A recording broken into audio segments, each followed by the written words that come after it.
Здравствуйте, уважаемые телезрители! В эфире дебаты на телеканале АТВ со следующими независимыми кандидатами на пост советников муниципия Камрад. Петр Влах и Андрей Богачев, независимые кандидаты на пост советников муниципия Камрад. Здравствуйте, уважаемые участники! Добрый день. Приветствовать вас в нашей студии. В начале передачи кандидаты представят свои предвыборные программы, затем ответят на вопросы модератора. Всем кандидатам предоставляется по 10 минут каждому, и в конце программы у кандидата будет возможность обратиться к своим избирателям, чтобы они проголосовали за их кандидатуру. Итак, уважаемые участники, первый мой вопрос, уже, наверное, традиционный будет для всех кандидатов. Почему вы решили баллотироваться на пост советников муниципия Камрад? Петр Петрович, пожалуйста, с вас начнем ответ. Ваше решение, почему такое решение вы приняли? Ну да, мне такие вопросы уже неоднократно, на такие вопросы неоднократно приходится уже отвечать. И, знаете, мое решение, многие задают вопрос, вы были депутатом Народного собрания, депутат парламента, и тут резко муниципальный совет. Вы знаете, просмотрев кандидатов, кто идет в муниципальный совет, просмотрев кандидатов, особенно кто идут с некоторых партий, там, горлопанов, которые даже не знают, что такое, не представляют себе, что такое муниципальный совет, кем они там будут, кем будут работать. Многие, я смотрю, из муниципальных советников говорят о том, что придя, став муниципальным советником, кто-то будет упразднять прокуратуру. Один говорит везде, на всех углах, что он будет строить дороги, объездные Камраду и так далее. То есть, ну, несут то. Это говорит о уровне кандидата, который не знает, честно говорю, куда он идет, кем он хочет стать. Для меня, в первую очередь, я камрадчанин и вырос, родился, рос и жил и живу в Камраде. Поэтому для меня как-то развитие Камрада это всегда стоит на номер один. Поэтому я принял для себя решение быть полезным, имея такой опыт работы в законодательных органах. И кроме этого я был еще избирался в 2003 году в муниципальный совет как независимый, потом в 2007 году. То есть я... Проблемы города вам знакомы? Проблемы города я знаю. И кроме того, я хотел бы, чтобы у нас муниципальный совет работал в унисон с примарем Камрада, не заглядывая ему в рот и поднимать руку, не понимая, о чем они голосуют, а участвовать, быть все время постоянно в дискуссиях, и потому что только это может позволить развиваться городу. Мне не нравится, допустим, тот момент, который был в 2011 году, когда должны были АПО-канал сдать концессию зарубежной фирме. В итоге совет принимал решение, потом отказывался, потому что были там какие-то непонятные политические партии, на этом хотели себе зарабатывать какие-то там баллы на электоральном поле. Поэтому было... В итоге город без воды. Принялось в итоге то решение, которое сейчас страдаем, и те же негодяи, которые тогда говорили, митинговали перед примарией со своими красными флагами, серпом и молота, они сегодня, правда, социалисты, закрепили себе звездочку на спине. Поэтому они сегодня говорят о том, что надо будет искать инвестора для того, чтобы отремонтировать те же очистные, тот же водопровод, чтобы у нас была постоянная вода, чтобы у нас не было вот таких перерывов, как, допустим, сегодня мы столкнулись с тем, что нам надо на неделю отключать воду для того, чтобы промыть весь водозабор, для того, чтобы люди могли получать очищенную воду. Понимаете? И... В ходе дебатов мы еще поговорим об этом, но я бы хочу попросить, чтобы второй кандидат свои намерения представил тоже. Да. Я прежде всего делегирован на советник как независимый кандидат, но меня попросили участвовать в этих выборах работники рынка. Угу. Да. Прежде всего, как руководитель рынка, я должен представлять интересы торгующих на рынке. На данный момент в городе Камраде существует 4 рынка, на которых трудится более 1000 человек. И так получилось, что в прошлом законодательном органе города Камрада Не было ни одного представителя, и этот вопрос начал более и более усугубляться. В частности, уличная торговля. Уличная торговля ведется и мясными, молочными продуктами. Уже те лица, которым дали вроде бы торговать с киосков, они все выставляют налоги. Это невозможность проверить и налоговым органам, и Управление безопасности пищевых продуктов. Также никакого влияния на них не может оказать даже и органы полиции. Поэтому, чтобы решить эту проблему, я иду на эти выборы. Я обещаю работникам рынков, что ни одно заседание муниципального совета не будет проходить, прежде чем я не буду поднимать этот вопрос до полного его решения. Потому что этот вопрос надо решать. Бюджет должен пополняться, граждане должны покупать безопасную продукцию, проверенную, сертифицированную. То есть вы считаете, что уличная торговля ведется незаконно? Незаконно, уже где-то муниципальный совет раз 20 принимал это решение. Просто то есть это в полномочиях советников решить? Это в полномочиях советников решить, в полномочиях создать комиссию, совместную комиссию. Был период, Петр Петрович тогда находился как раз в должности советника муниципального совета. И тогда мы уличную торговлю упразднили, ее не было. Тогда ее вообще не было. Не было. Факт остается фактом. Рынки были переполнены, мы были хорошие, пушистые. Сегодня это проблема номер один. К сожалению, это мечта. Это проблема не номер один, потому что есть другие проблемы, которые будут решаться. И водоснабжение, и канализация. Но это одна из проблем. Грязный город. После торгующих остается грязный город. Спасибо, Петр Петрович. Продолжим с вами уже дискуссию. Вы говорили о том, что советники должны работать в унисон с примаром. Почему вы так думаете? Подождите, советники это совет, во-первых, примар без решения муниципального совета не имеет права. Примар является исполнитель, и решение муниципального совета, само собой, что примар должен выполнять. И не только примар, но это касается всех работников примарии. Мне, допустим, не нравится тот момент, который есть некоторые работники примарии, которые являются одними из участников того, что мы видим сегодня в городе. То, что на улице есть уличная торговля. Это является тем, что они имеют разрешение на руках для торговли на улице. И я знаю фамилию этого человека, кто выдает эти разрешения. Став советником, я гарантирую, что я сделаю все возможное, чтобы ее выгнали с работы. Потому что так не делается. Если мы говорим о городе, в таком случае, потому что у нас получается всегда как? У нас получается так, что во всем виноват почему-то примар. Примар или жалеет своего работника и в знак поощрения не выгоняет с работы, но этим должен заниматься в таком случае совет. Есть комиссии соответствующие, которые должны это все проверять и должны выходить на муниципальный совет. А муниципальный совет должен давать оценку.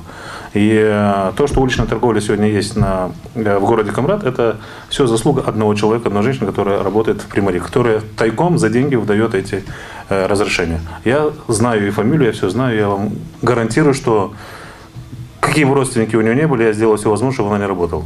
Потому что так не делается. Это дело не одного советника Влах, это не дело одного советника Богачева, который должен говорить сегодня о том, что он является представителем рынка. Он не является представителем рынка, он является представителем и жителем муниципии Камрад. Но ввиду того, что есть много жалоб из рынков, что они платят, действительно все налоги оплачивают, что касается местных налогов, что касается в центральный бюджет, что касается в региональный бюджет, они все оплачивают. И получается так, что вот эти люди, которые приходят, антисанитарии, во-первых, продают свою продукцию и ни за что не платят, после себя оставляют мусор. Мало того, они еще и получают в примарии у некоторых работников примарии разрешение на это все. Просто разрешение никто не дает, потому что это разрешение является незаконным. Потому что у нас четко есть, вот Андрей сказал, что у нас четко есть решение муниципального совета о запрете торговли на улицах. Это решение действует по сегодняшний день? Конечно, действует. Ее никто не отменял. У нас одна проблема. У нас проблема в том, что сегодня муниципальный совет и примария не могут, допустим, повлиять на полицию для того, чтобы полиция помогла в этом вопросе муниципальному совету, как было раньше. В 2013 году, как был принят закон о реформировании МВД, то есть вот эти пункты, что касается муниципальных полиций, им не входит уже в обязанность то, что они должны исполнять решение муниципального совета. Решение только принимает муниципальный совет. Поэтому вот это вот чуть-чуть есть загвоздка. Но я думаю, что много помощи было оказано и оказывалось при мэрии районному отделу полиции, муниципальной полиции. И машины покупались, и помогали в других каких-либо социальных нуждах, в которых обращались полицейские. Поэтому я думаю, что можно будет и с ними садиться за стол переговоров, просить руководство УВД. И этот вопрос тоже решаемый. Нужно создавать комиссии не на бумаге, а комиссии рабочие, действующие. И у нас сегодня есть структуры, которые отвечают за пищевую безопасность по Республике Молдова. То же самое у нас есть и в Камрате. Это АНСА. Поэтому с ними нужно от них иметь человека. Надо с полицией, надо с примарией, вот эту красавицу, которая выдает эти разрешения. Потом нужно с муниципального совета и заниматься именно уличной торговлей. Вся беда у нас в том, что есть уличная торговля. Вот это самая большая проблема. Понимаете? А уличную торговлю у нас не сами камрачане создают. Сами камрачане уже вынуждены выходить с рынков, потому что они за все оплачивают. Это приезжают из сел. У нас другая проблема. Проблема в том, что у нас через каждые полгода выборы. И порой местное руководство, какое бы оно ни было, тогдашнее, сегодняшнее, завтрашнее, вчерашнее, они все заняты выборами, потому что большая нагрузка есть на местных органах власти, то есть организацию избирательных участков, окружных советов и прочее, прочее. То есть, но этим пользуются, к сожалению, некоторые работники примарии. И на этом работают на свой карман. Спасибо. Господин Богачев, вот ваше мнение о том, вот то, что во всем обвиняют примара, а он всего лишь исполняет те решения, которые принимают советники. Вы знаете, будучи руководителем рынка, я общаюсь с людьми, они некоторые до сих пор не знают, что уже 5 месяцев примар не исполняет своих обязанностей. А причем мы не о Дудогло говорим, мы говорим о примарии, примар, о функции примар. Я говорю о том, что люди до сих пор не подготовлены политически. Они не информированы. Да, и не информированы. Они смотрят сугубо сегодняшним днем живут, напомнить сегодня свою сумку, своих детей прокормить. Политикой они в основном не занимаются. Но примария, вот я могу сказать о прошлом периоде, все время велась какая-то борьба примарии и исполкома. Это мешало городу, прежде всего городу мешало. Каждый, вы помните, что примар за Камрат был, исполком был немножко в другую сторону тянул. Хорошо, скажите мне, вот в ваших предвыборных программах, что предусмотрено вот по поводу решения, может, какие-то конкретные пункты у вас есть по поводу решения вот проблем, которые существуют у нас в городе? Петр Ильич. Или если вы хотите, пожалуйста, продолжите. Есть такие, допустим, у меня в программе жители, проживающие по улице Котовского, просто высказали свои проблемы. Высказались такой проблемой, как запрет проезда большегрузного транспорта по этой улице, потому что дорожное полотно не соответствует тем нагрузкам, которые сейчас оказываются на них, и разрушается. Также просьба установить 2 низкопрофильных искусственных поверхности. Это лежачие полицейские, как называется, потому что там иногда такие гонки организуют, да, устраивают. Также вот для автолюбителей у меня есть такая программа, и ее возможно выполнить. Я не знаю, по каким просто недосмотру или почему так произошло. Пересечение улиц Федько и Котовского, нет знака «Уступи дорогу». Там нужно, потому что создаются часто аварийные ситуации.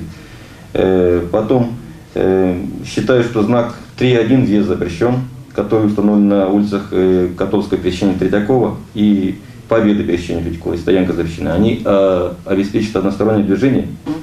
Они необходимы только с 8 до 15:00. В остальное время суток они могут движение осуществляться свободно в обоих направлениях, а в понедельник возможен проезд круглосуточно. То есть эти знаки необходимы только во время функционирования рынка. Больше они не нужны. Это можно добиться только очень легко установкой дополнительных табличек. Это позволит разгрузить движение и в центре улиц, и в центре города, и оптимизировать движение. В полномочия советника? Советники принимают решение, рассматривать заявление. Достаточно собрать 20-30 подписей от граждан. Муниципальный совет рассматривает и дает уже указания органам полиции, дорожной полиции. Да, и они устанавливают это без проблем. Потому что все знаки должны действовать во благо людей. Получается, что они немножко действуют против. Я уже не хочу усугубляться в эту проблему. Не соглашусь, потому что полиция ничего нигде не обязана и ничего не устанавливает. Это устанавливает уже специальные службы, которые есть у нас. ДЭО, вот они, дорожные службы, они этим занимаются, просто согласовываются с МВД, согласовываются с ГАИ, для того, чтобы они дали четко, где должны быть какие знаки. Поэтому здесь я не соглашусь с вами, что ГАИ, полиция должна устанавливать знаки. Они должны указать место, где это устанавливается. А советники имеют право принимать подобные решения? Советники имеют право выйти с инициативой и пригласить дорожную службу вместе с тем же работниками ГАИ, чтобы они могли, они могут только попросить, или же посоветовать, а дальше уже принимать решение, это уже на уровне республиканского ГАИ, потому что любое дорожно-транспортное происшествие рассматривается не советом и не дорожниками, рассматривается ГАИ, поэтому они только могут установить и показать место, где должно быть. А вот по поводу цен в общественных транспортах, ваше мнение, это нормально? 4 лея это дорого для наших людей? Знаете, я бы сказал, что да, это дорого, но тут же я могу понять и этих ребят, которые занимаются перевозками людей, потому что у нас, к сожалению, нестабильная сегодня валюта и нестабильные цены на нефтепродукты. Поэтому у нас получается, что в один день может тоже дизельное топливо стоить 18 лей, через день может стоить 15, потом через неделю может стоить 20. То есть вот такой скачок цен, поэтому в этой ситуации, хотя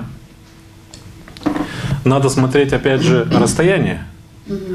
У нас, потому что получается, что, допустим, я сейчас не знаю, какие расценки в городе, но насколько я знаю, что, допустим, дорога по Третьяково до больницы, это получается, и дорога этого, маршрут, который идет на Буджак по улице Ленина, получается, насколько, если это правда, то вроде у них расценки одинаковые. Хотя это, конечно же, неправильно и такого быть не должно, потому что водитель, который работает в направлении по улице Третьякова больницы и вниз, он имеет преимущество. Если наверх они тратят здесь топливо, свое топливо, то вниз они идут просто накатом, поэтому здесь оценимо как-то. И кроме того, у нас очень много людей, которые едут в больницу, и если туда тоже 4 лея, то это дорого. И это не должно быть такие расценки неприемлемы. Я понимаю дорогу, когда вот то, что есть, допустим, по улице Ленина, начиная с района Туканяска и до Буджака, и то там должны быть расценки, должны быть, допустим, расстояние там километра 2 столько-то, туда столько-то. Это как во всех нормальных цивилизованных городах есть расстояние. У нас, к сожалению, пока в Молдавии, в Кишиневе, потому что маршрутки тоже, они могут взять одну 300 метров проехать 2 или 3 лея, и также можешь проехать 2-3 километра тоже за 2 или 3 лея. Это неправильно. Ну, поэтому я и говорю, что над этим надо работать. Это работа не сегодняшнего дня. С этим надо было начинать изначально, как только дали разрешение работать так называемым маршрутникам. Поэтому это можно поставить на такой уровень, который бы, допустим, для пассажиров был бы приемлем. Если человек платит 4 ле, чтобы это было расстояние, допустим, от Туканяски до Буджака стоит 4 ле. Но если от Туканяски до центра, это должно стоить половину, 2 ле. Вот тогда, я думаю, это будет правильно. Но тут же я уверяю, что люди, которые имеют сегодня маршрутное такси, они сейчас со мной не согласятся, потому что они начнут говорить, вот ломается, дистопливо, дороги плохие. Но, к сожалению, Господин Богачев, оно так. Что вы думаете? Понимаете, тут тоже, как говорил Петр Петрович, по какую сторону баррикад стоишь. Для транспортников, конечно, они несут колоссальные расходы и иногда просто амортизационные такие расходы, что вы видите состояние дорог. Машины изнашиваются, скаты изнашиваются. Да, возможно, что для пожилого поколения можно было бы сделать и какие-то льготные условия. Но молодые могут пройтись пешком, поехать на велике. Я за здоровый образ жизни, поэтому я предлагаю вот так. Кто едет в больницу, ну, конечно, им желательно было бы, конечно, подешевле, потому что и так. И у нас, Здесь комиссию надо у нас будет это, знаете, так нельзя решить этот вопрос. я дополню, у нас будет это до тех пор, пока пассажир не будет обелечиваться. Да. Когда пассажир будет выходить, вот он сел в маршрутку, и когда он будет выходить через какое-либо расстояние, там естественно, что он будет получать билет, и он согласно полученному билету будет оплачивать, талон так называемый. Поэтому пока у нас не будет обелечиваться, мы никогда не будем, местный бюджет никогда не будет получать тот налог, который положено получать с маршрутных такси. Ну и пассажир всегда будет недоволен тем, что у него берут, допустим, 4 ле и не говорят о том, что он говорит, я хочу проезд. И за что? Ну как за что? За проезд, но за проезд. Его проезд, получается, одинаково расценивается с тем маршрутом, той длиной маршрута, сколько, допустим, проезжает человек от Туканяски до Буджака. Поэтому и эти недовольства. Пока не будет обелечиться, а мы должны принять. Я понимаю, что в Совете сидят ребята, которые имеют маршрутное такси не одно, и им это невыгодно, но, к сожалению, придется подвинуться, потому что с этим надо разбираться. Мы не в банде живем, мы живем в правовом государстве, где и в то же самое у нас должен иметь такое же правовое поле должно работать, и правовой закон, тот же закон у нас должен работать у нас здесь в Камрате, потому что если мы будем смотреть о том, что Богачев имеет рынок, Влах имеет рынок, там они не должны платить налоги, то вопрос, чем мы будем пополнять бюджет города? То же самое касается и маршрутников, и тех же таксистов это вопрос касается, потому что с ними тоже надо поставить уже точки на место. И садишься в такси, едешь, и дверь падает. Или садишься в такси, там перегар такой, что невозможно сидеть, таксист еле сидит на ногах. Или же был случай один раз у меня, когда на свадьбе пригласил, звоню, чтобы приехал такси, он сидит напротив меня. Пьяный на ногах стоит, сейчас отвезу. Ну, понимаете, ну, вот, с этим тоже надо разбираться совсем. Пока мы не поставим в рамках закона, чтобы все, что было, работали все структуры, которые у нас есть, социального характера, или же все, что касается, допустим, обслуживания в городе, у нас всегда будет, никогда у нас не будет порядка, потому что каждый будет смотреть, знаете, как сосед в огород смотрит. Поэтому в этой ситуации на совете, я думаю, что будут адекватные люди, которые, да, пусть в споре, но только в споре рождается истина. Поэтому я думаю, что кто-то обидится на время, кто-то будет поощрять это все. Но что бы ни принималось муниципальным советом, я уверен, что это пойдет на благо горожан. На благо горожан, потому что люди сегодня хотят увидеть новое. Хватит этих обещаний, хватит вот этих разных там, что я приду, я там это построю, я приду, то построю, я приду, то построю. Уйдите с этого вопроса. Давайте мы на месте разберемся, где деньги. Где деньги на каждое строительство? Когда мне говорят о том, что вот один смотрел выступление одного кандидата в премьер, он рассказывает, что он построит этот кинотеатр с молодежным центром. Во-первых, покажите мне территорию, во-вторых, покажите мне, где деньги для финансирования всего этого. Потому что строительство кинотеатра и молодежного центра это минимум 25, 30 и 40 миллионов лей. Где такие деньги в городе есть? Кто даст такие деньги? Исполком, они сами нищие. Они сами не знают, у них деньги под ногами, они не знают, как собираться. Они пока не могут разобраться, кто на какой должности работает. Поэтому и здесь то же самое.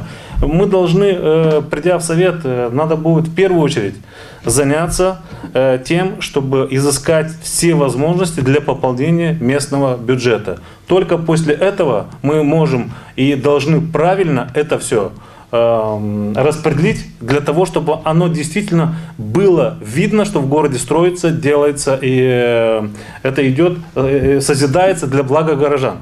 Только так. А когда мы начинаем направо, налево делить, этот мой, этот не мой, этот...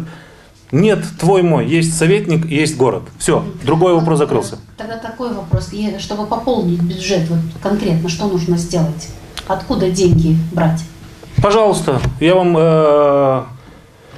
Мы убираем обслуживание, да? Вот, допустим, маршрут, такси мы убираем, рынки убираем. Ну, на рынках порядок. Порядок, потому что там есть место, и там четко знает, кто, сколько мест. У Андрея тоже, он знает прекрасно, что у него столько-то мест, налога, все знают, и он обязан, согласно этим, как говорится, купленным местам, он обязан платить налоги. Правильно? Мы платим от квадратуры. Да.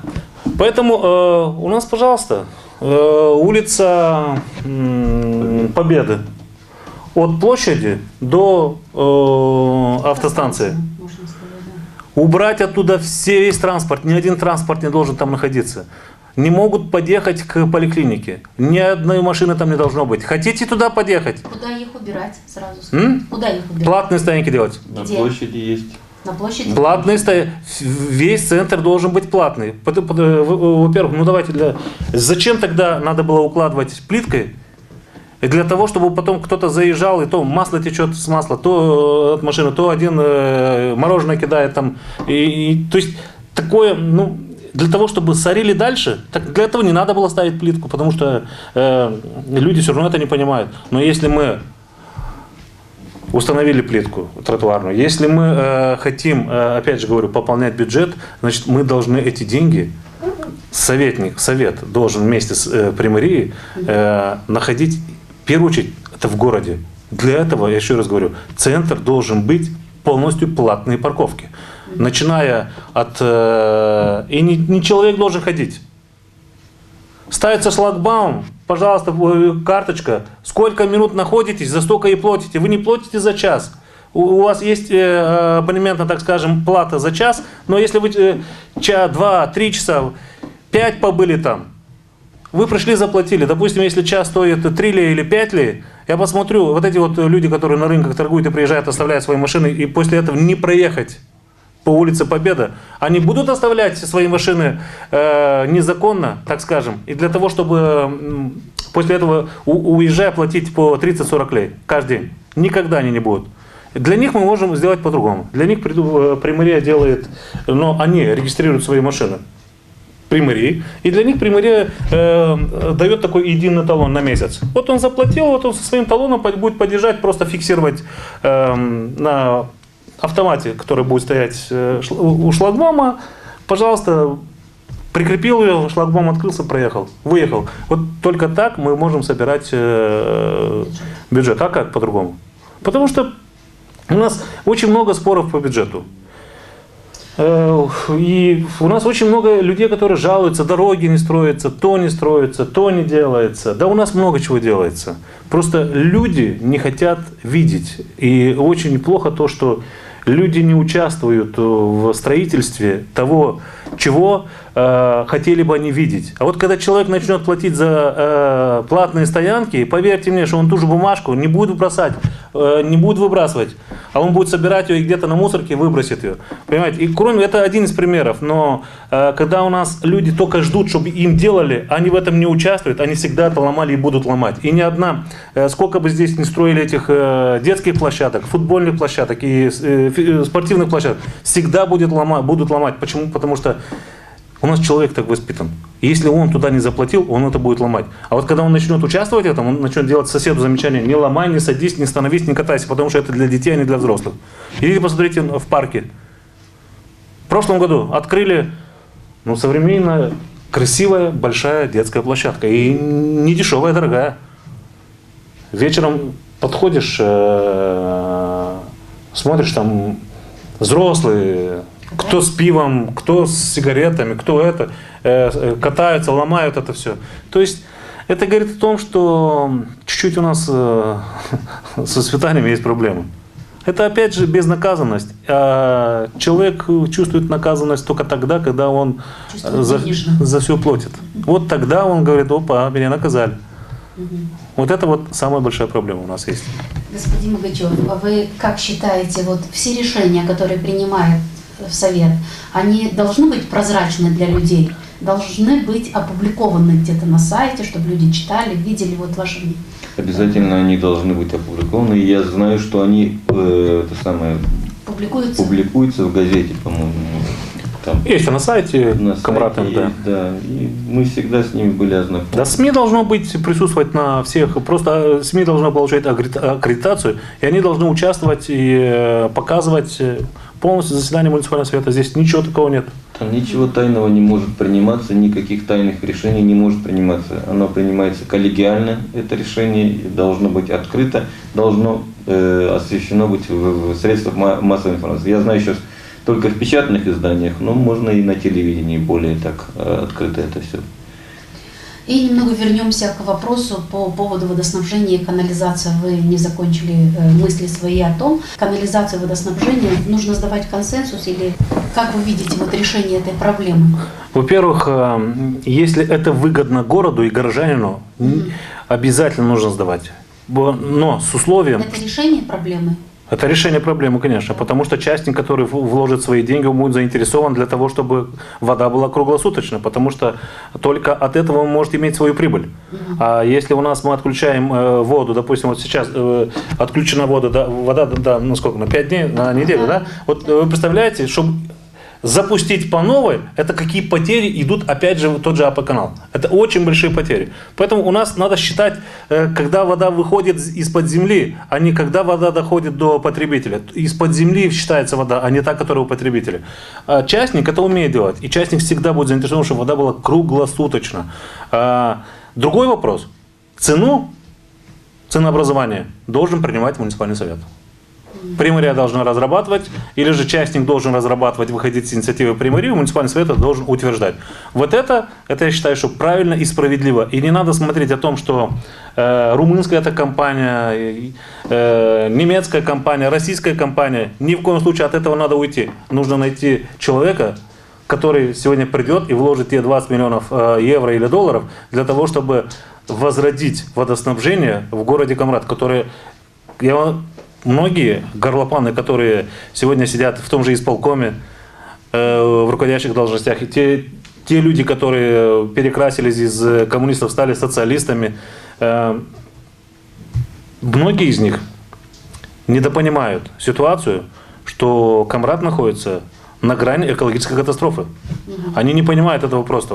Понимаете, они зомбированы. Вот их направили как баранов на новые ворота. Вот они прут с одной партии в партию, в другую партию. Но что такое думать о населении и что такое экологическая катастрофа, для них абсолютно не интересует. Потому что они не знают, что это такое. Поэтому, если есть такая возможность, и будет такая возможность, я вам говорю, что пройдя в совет, я... В первую очередь, не то чтобы в первую очередь, но это будет одно из моих предложений примарии, кто бы ни был примарем, для того, чтобы найти инвестора, без разницы откуда он. А вот этих вот недоделанных исполкомовских или еще кого-то выгонять из примарии, чтобы они рядом не стояли, если они попытаются помешать, для того, чтобы у нас в городе была всегда экологически чистая вода, и чтобы у нас работали канализационные сети. Этот инвестор может быть местным? Может, конечно. Да любой, пожалуйста, объявляется тендер. Объявляется тендер, если у нас есть человек, который готов сегодня вложить эти 20 миллионов евро, никаких проблем. А там же это же не факт, что надо 20. Может там 10 надо, может 15 надо, может 20, может 50 надо. Вопрос состоит в том, чтобы у нас во всех улицах, чтобы сколько жителей есть у нас проживает в Камрате, чтобы они имели доступ к воде круглосуточно, и чтобы, мало того, чтобы они имели доступ к канализационным сетям, потому что вот это вот все, мы знаем, вот эти фекалии, которые есть, в частных домах особенно, оно уходит опять же под землю. Оттуда же приходит вода, которую мы потом после этого пьем. Так мы о какой здоровой нации говорим, когда мы сами себе режем сук, на котором мы сидим? О чем мы можем говорить, когда у нас, я же говорю еще раз, что люди, которые должны заниматься регионом, они пытаются лезть, заниматься местными проблемами. Если вы хотите заниматься местными проблемами, к вам одна просьба – не мешать. Мы сами разберемся. Местная власть сама разберется на месте. Не надо мешать, оставьте в покое. Но местная власть должна найти человека, должна найти инвестора для того, чтобы у нас в городе построили и довели до ума, я имею в виду в плане канализацию, водоснабжения и прочее. У нас это большая проблема. Это очень большая проблема. Идет экологическая катастрофа. Вот что проблема. Ну что ж, уважаемые участники, сейчас уже подошло время, чтобы вы обратились к вашим избирателям и убедили их проголосовать за ваши кандидатуры. Господин Богачев, давайте с вас начнем. Я предлагаю 14 июня всем избирателям прийти на избирательные участки и проголосовать за мою кандидатуру. Обещаю быть хорошим советником и выполнять наказы избирателей, которые были мне даны в ходе предвыборной кампании. Все. Спасибо большое. Петр Петрович, ваше обращение. Уважаемые избиратели, жители муниципии Камрат, 14 ноября вам надо будет прийти на участки и избрать того советника, того примаря, которому лежит или подсказывает ваше сердце. Я хотел бы, чтобы вы, придя, проголосовали за того кандидата, который не просто обещает золотые горы, но доказал это на делах, на деле. Будучи советником 2 созывов, у меня все, что говорил, у меня все получилось, и мы это все сделали совместно с примарей. Будучи депутатом Народного собрания Гагаузии, то же самое. Все получилось, все, что было обещано вместе с исполкомом тогдашним, все было сделано. Будучи депутатом парламента Республики Молдова, круг деятельности расширился, поэтому была работа не только по Камрату, но и по всей Гагаузии. И я вам скажу, что у меня это опять же получилось. Возвращаясь обратно в город, кто-то говорит, что это понижение. Я скажу, что это не понижение, это наоборот повышение, потому что для меня работать на город, для меня сегодня работать во благо горожан Гагаузии – это большая честь. И я уверен, что 14 июня вы, отдав свои голоса за Влах Петра Петровича, я иду под номером 44 в избирательном бюллетене, я уверен, что вы, поддержав меня, мы вместе с вами возродим город, и мы вместе с вами не дадим возможность тем людям, которые не верят в город, чтобы они поверили, а будущее у Камрата есть, и оно за вами. Спасибо.